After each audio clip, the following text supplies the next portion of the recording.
RFK Junior was in a position as head of HHS to pull a liver. He denied vaccines to children for no reasons whatsoever. To the rational person left scratching his or her head, what was the rationale for denying vaccines to everyone he could? But time, energy, and taxpayer dollars should be used to solve real health problems as well as confront falsehoods as they evolve. The judge temporarily ruled that the decisions made over the past year are invalid because the process itself broke the law in 3 ways last year. The CDC bypassed ACIP, which Congress requires, multiple federal laws covering insurance coverage, Medicaid veterans benefits, and the Vaccines for Children program explicitly tie benefits and obligations to ACIP recommendations. Cannot simply change the immunization schedule at ACIP involvement, and the new ACIP was not fairly balanced.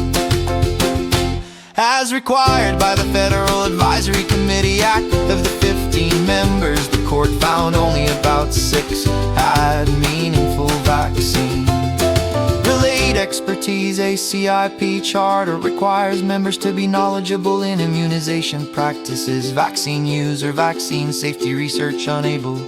Because of the rushed appointment process, replacing all 17 members in roughly 2 days without normal outreach or vetting undermined and made it tough to see. The committee's legitimacy changes were arbitrary and capricious. The government gave no real explanation for departing from unjust and the decades of established process, with no possible explanation other than that it was following a presidential memo. That is not enough under the Administrative Procedure Act. The judge had something incredible to say in his ruling. What is next? This ruling is a temporary hold on ACIP while the case moves through the courts.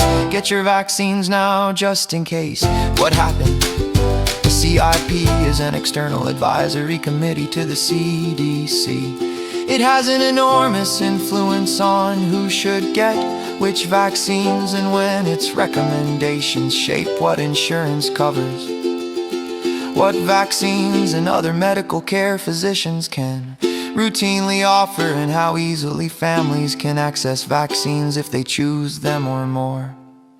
Because of that influence, ACIP has traditionally relied on a few core principles: transparent meetings, honest presentation of data, rigorous review of safety and effectiveness, flexibility when new evidence emerges. This process is not perfect and there's real room for clarity, but it works when evidence is weighed carefully, openly, and fairly. RFK Junior, a man without any science degree who scorns medical knowledge, is temporarily left out of interfering in the public's access to vaccines, with an edge given to wellness cures that put dollars in the pockets of science rejectors. This left American society at the mercy of rumors and hoax inventors. The average American who would like the best possible health care and has had it up to now, although premiums are high with denial scares, can take a breath and know that RFK Jr. is not allowed to interfere in the near future as the issue goes through courts.